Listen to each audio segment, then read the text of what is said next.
how ADA Greg Winters of Houston County lied in court.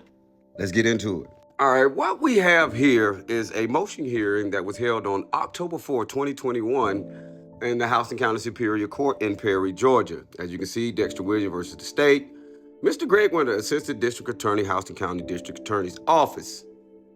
All right, this is the official transcript of this day in question, all right? And this is the before Dexter actually goes to trial. It's actually about 21 days before the trial actually starts on the 25th of this month, all right? Here it is. Let's read it out. Let's start it. You guys can squeeze it in, screenshot it, look at it. We're going to pay attention to a couple of things on this page, all right? This is actually have everything noted. The court. We have the state of Georgia versus Dexter Lee Williams. This is the case number 2020-C-55438. We already know, if you guys been following this indictment eventually goes on to be null pros dismissed.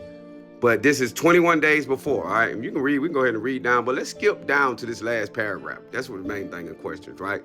I would tell the court that was an amended motion to suppress that I received. And he's pretty much talking about the minimized law and the search warrant.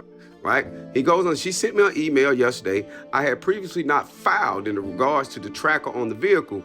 That was actually done in Bibb County. So I don't have a copy of that search warrant today to present as evidence on that. So he ain't got no warrant. Cause that's a good question. How the hell did y'all get a warrant anyway for something that happened in Bibb County? But here we go. Nonetheless, let's move on.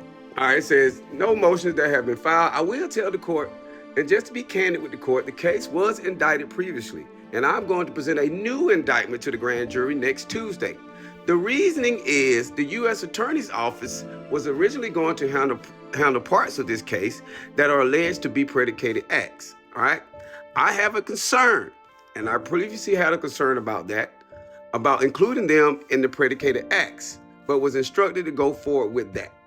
I have now been informed last Wednesday around lunch after meeting that I had with Investigator Moulton with the U.S. Attorney's Office that they are no longer going to handle the case 39 kilos of cocaine in Bibb County, right? Remember that, look what he said.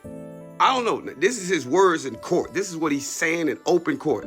I have now been informed last Wednesday around lunch after meeting that I had with Investigator Moulton with the U.S. Attorney's Office. Now, speaking of that, he acting like Moulton is a Fed? I don't know. Maybe it was him and the Fed?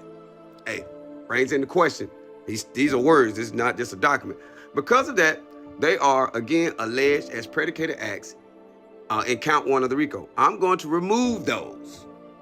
It doesn't change the indictment, substance of the indictment, but I'm going to remove those from the predicated acts so they can be handled. The 39 kilos can be handled in Bibb County as trafficking. I just wanted to make the court aware of that. This is what he's telling the court. They're gonna prosecute him in Bibb County. What? Look, come on, bro. How the hell Bibb County gonna prosecute anything when they dismissed the charges on April the 8th?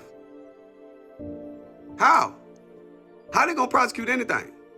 When they dismissed these charges April the 8th, 2020. A whole 18 months before this damn motion hearing.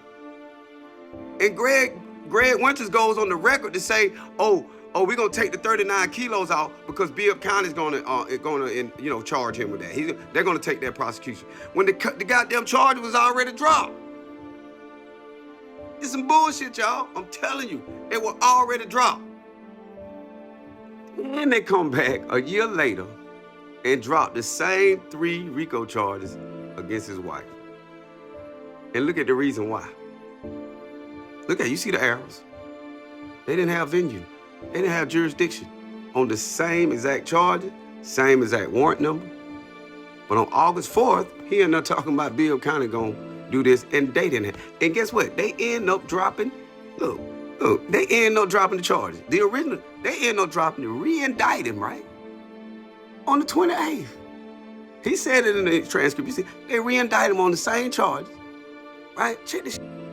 Here go the indictment, side by side. As you can see over here, the 55-430, it's got the March 4th drugs in it, all right? The March 4th arrest. The new indictment, the one they did on the 28th, all the defendants gone. Look down at the bottom. That's the last one. It ends on March 2nd, right? I ain't finished. Watch this shit. All right, look. So they convict him under the new indictment, sentence him on the old indictment.